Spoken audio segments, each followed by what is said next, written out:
sini kita akan masuk ke fungsi instruksi dasar kedua, yaitu counter. Jadi counter ini kita pakai untuk membentuk suatu sistem logika pemrograman di PLC yang banyak digunakan untuk menghitung jumlah part yang akan dikemas atau suatu produk yang akan dikemas itu ya, penggunaannya di industri itu.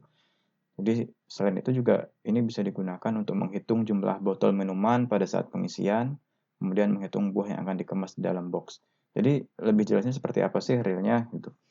Nah, jadi counter itu mempunyai dua input. Jadi input pertama untuk membaca sinyal yang dihitung, input kedua sebagai sinyal untuk mereset isi counter. Jadi gini, misalkan Anda mau mengisi suatu box kardus dengan 5 botol. Nah, si counter ini itu fungsinya adalah setelah 5 botol tersebut masuk ke dalam kardus, maka aktuator Anda bisa menggunakan silinder, double acting silinder ya, menggunakan hidrolik itu akan aktif misalkan mendorong kardus ke posisi yang lain. Nanti saya akan contohkan. Nah, sekarang kita lihat di sini. Ini adalah satu contoh jenis counter ya. Jadi di sini Anda perhatikan ladder diagramnya. Jadi ada normally close yang alamatnya di input 001, kemudian resetnya di 002. Nah, gambar di samping ya, ladder diagram ini mengaktifkan input 001 menyebabkan counter aktif menghitung. Nah, nanti Anda bisa menentukan berapa kali hitungan tersebut akan berlangsung. Kemudian setelah hitungan tersebut di sini angkanya kan 10. Ketika itu sudah mencapai angka 0, nah maka perintah oleh PLC akan memicu aktuator yang lain untuk aktif. Jadi kita lihat di sini penulisan fungsi counter ini CNT, kemudian counter number ya alamatnya CNT spasi kalau tadi 001 ya 0001, kemudian di sini ada tanda pagar atau ya pagar 10 gitu. Nah, ini berapa kali counter tersebut akan menghitung mundur gitu. Oke, langsung kita masuk aja ke PLC-nya. Saya masuk ke CX Programmer. Masih sama, ini Anda buat new dokumen, kemudian Anda tulis di sini latihan underscore counter itu. Nah, device type-nya nanti menyesuaikan jenis PLC yang Anda punya ya, hardware-nya. Tapi saya di sini pakai CJ1M, koneksinya pakai toolbus. Oke, Anda pilih oke. Nah, oke. Jadi konstruksi di fungsi dasar counter ini, jadi ada satu input, kemudian ada satu reset. Nah, jadi kontak ya, new kontak di sini Anda nanti akan buat dua, normally open. Di sini new kontak 0001 misalkan. Di sini saya kasih nama counter start. Counter start. Nah, kemudian saya geser ke sini, terus sini saya kasih instruction. Nah, di sini cara codingnya CNT, kemudian spasi alamat dari counternya di sini, misalkan alamat counternya di 1001, misalkan gitu. CNT 1001, kemudian sini saya kasih bentar. Instruction 1001, kemudian nah, counternya mau saya kasih berapa? Misalkan saya kasih 3 gitu. Nah, di sini saya kasih nama counter 3 kali. Counter 3x misalkan begitu.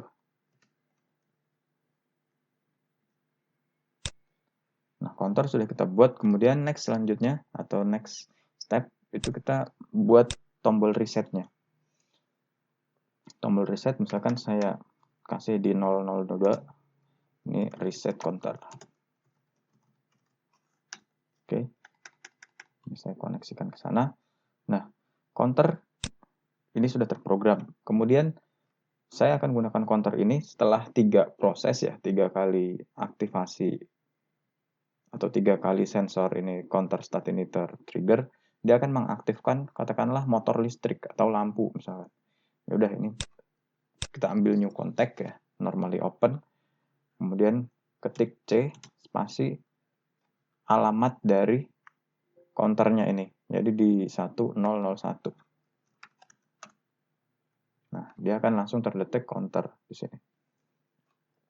Jadi saklar ini ya, ini saklar ini ini saklar virtual. Tuh. Ini sudah terprogram di dalam hardware-nya. Nanti setelah ini tertrigger sebanyak 3 kali, dia akan memicu output-nya. Nah, sekarang kita tentukan output-nya apa. Misalkan di port output, di port 1002, itu kita mau menggerakkan motor listrik 1. Nah, motor listrik ini nanti bisa realitanya, sistem fisiknya Anda bisa koneksikan ke misalkan konveyor gitu ya. Misalkan konveyor, jadi setelah ada 3 botol masuk ke dalam kardus, ya, terdeteksi 3 botol sudah masuk ke dalam kardus, maka selanjutnya konveyornya akan berjalan. Nah, contohnya seperti itu. Misalkan saya aktifkan di sini. Oke. Anda perhatikan di sini angkanya 3, ya. Ada 3 angkanya. Ini akan saya aktifkan. Saya set di sini on. Nah, dia akan berkurang jadi 2. Ya, kemudian saya set lagi on. Nah, akan berkurang jadi 1. Kemudian saya set. Saya buat dia on lagi. Nah, ketika dia 0, si counter ini akan memicu motor listrik untuk bekerja. Oke. Kemudian kondisi berikutnya adalah kita akan mereset ya. Kita akan mereset. Nah, maka counternya akan kembali ke angka 3. Seperti itu. Lantas apabila ini belum sampai ke angka 0, kita sudah meresetnya, apa yang terjadi gitu? Kalau kita sudah aktifkan ini sekali, maka udah berkurang ya jadi 2. Misalkan saya aktifkan lagi. Nah, saya kan 1. Nah, ini kemudian resetnya saya aktifkan. Nah, dari 1 dia akan kembali lagi ke 3. Seperti itu. Kemudian apabila resetnya selalu aktif, ya kondisi berikutnya, apa yang terjadi kalau counter startnya ini diaktifkan? Yang terjadi adalah tidak ada pengurangan dari value counternya. Seperti itu.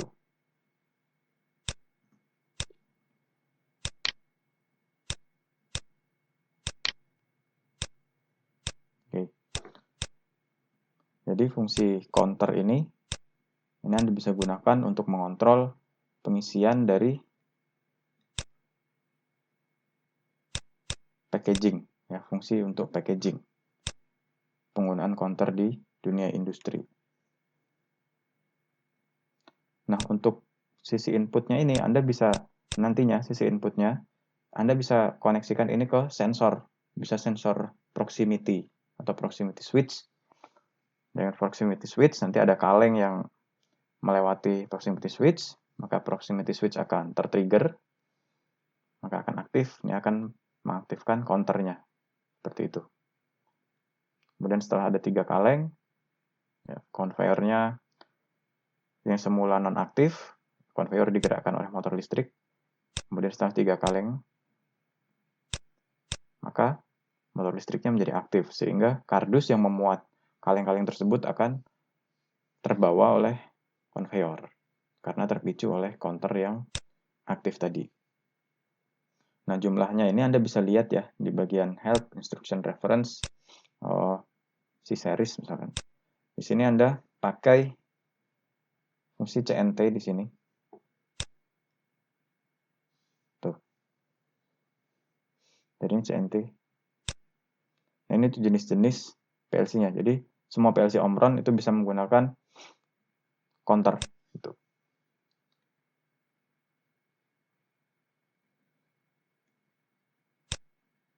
Atau ini Anda bisa juga masuk ke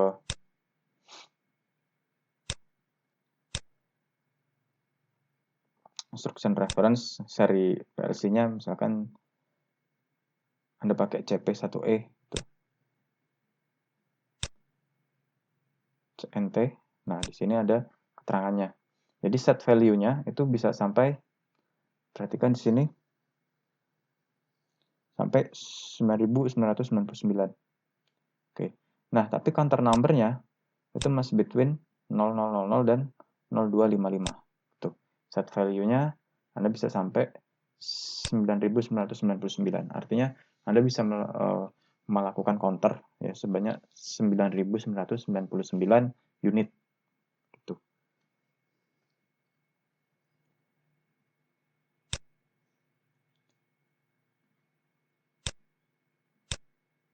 Jadi itu untuk counter. Nah, selain itu kita bisa modifikasi lagi counter ini. Nah, counter ini Anda bisa cloning ya, Anda bisa cloning, Anda bisa copy paste gitu. Kemudian Anda buat mengendalikan lampu misalkan. Anda taruh di sini di address 1003. Kemudian Anda ingin menggerakkan lampu. Itu atau pompa. Nah,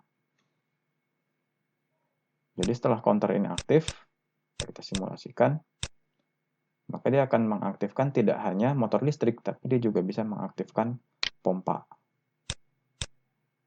Kita buat set.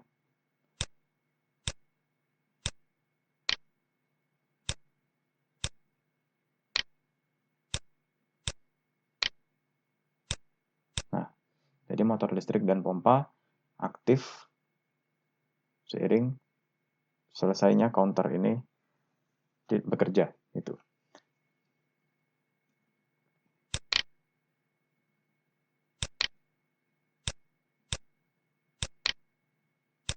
Kalau kita reset, maka motor listrik dan pompanya juga nonaktif. Jadi itu penjelasan untuk materi pemrograman ya, pemrograman PLC menggunakan instruksi counter. Jadi sangat intuitif sekali ya, counter ini simple tapi bermanfaat untuk pengontrolan beragam proses di industri, khususnya untuk proses packaging. Oke, demikian video kali ini. Semoga bermanfaat dan sampai jumpa di video berikutnya.